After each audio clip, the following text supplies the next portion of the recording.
kita melaksanakan kegiatan yang disebut dengan FGD atau Fokus Discussion Group terkait dengan permasalahan yang saat ini menjadi atensi atau menjadi perhatian masyarakat adalah kejadian daripada obat yang diduga menyebabkan gagal ginjal akut pada anak.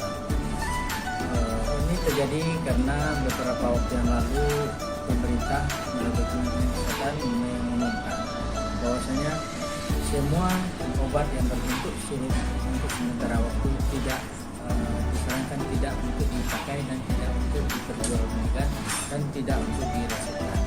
Terkait dengan adanya kejadian gagal ginjal akut di beberapa daerah di Indonesia yang cukup tinggi, terutama seri pada anak. Di kondisi ini kami menghadirkan dari Dinas Kesehatan seluruh kabit, kemudian dari instansi terkait kepolisian, Kasat Intel, dari Kejari, Kasih Intel, dari Kodim, Kasih Intel, kemudian dari Balai POM, kemudian Kepala Puskesmas, seluruh Rumai, kemudian apotek di Kota Rumai, klinik di Kota Rumai, dan juga kita mengajak dokter spesialis anak, dokter yang ada di Kota Rumai melalui ID yang diikutkan oleh Zoom. Alhamdulillah hari ini hadir bersama kita di ruang ini lebih kurang 20 orang lebih, kemudian di luar sana melalui Zoom lebih kurang lebih pada 80 orang. Baik, terima kasih. Ini mungkin memang pada awalnya bermula dari kasus anak yang diduga terjadi kegagalan ginjal akut di Gambia. Ada 4 macam obat yang dinyatakan ditenggarai digunakan oleh anak-anak ini sehingga dicurigai menyebabkan gagal ginjal akut.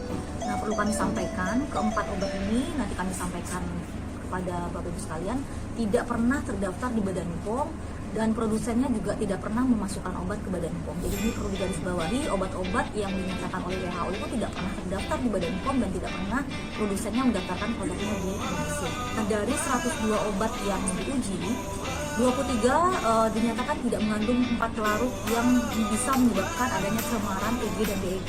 Apa saja pelarut tersebut? Propilen glikol, polietilen glikol, sorbitol, ataupun gliserol. Jadi kalau misalnya obat menggunakan 4 pelarut ini dapat menyebabkan potensi adanya cemaran etilen glikol dan polietilen glikol.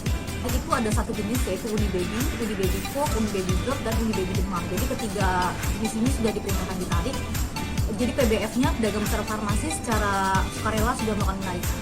Dan ini Badan POM bersama Dinas Kesehatan tetap melakukan pengawalan apakah obat-obat ini benar-benar sudah ditarik keseluruhannya. Kemarin pada saat press release juga sempat disampaikan fluorin.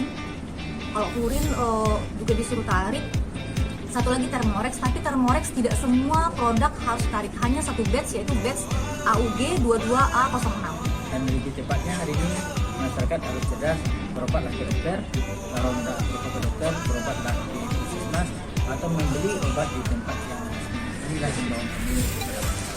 Dan sekali lagi kami tegaskan bahwasanya dari semua obat sirup yang selama ini kemarin dilarang oleh Kementerian untuk diperjualbelikan dan diresepkan, hari ini ada 196 obat yang boleh dipakai kembali oleh masyarakat.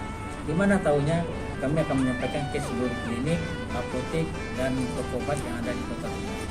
Dari Kementerian Kesehatan menyampaikan apa tanda-tanda gagal ginjal akut pada anak. Gagal ginjal akut pada anak adalah gejala yang demam, batuk, pilek, diare, kemudian ditambah dengan adanya gangguan kencing atau buang air kecil. Kalau terjadi kondisi demikian, cepatlah ke fasilitas kesehatan sehingga dilakukan pemeriksaan yang lebih baik. Kami dalam Zoom meeting itu dihadiri juga oleh dokter anak dan kami menelpon paginya kepada dokter anak yang ada di Kota Dumai. Alhamdulillah sampai saat ini di Kota Dumai belum ditemukan anak dengan gejala gagal ginjal akut semenjak kejadian ini terjadi. Jadi belum ada laporan kepada kami dan juga kami tanya ke dokter anak belum ada di Kota Dumai. Bahkan di Riau katanya belum juga ada.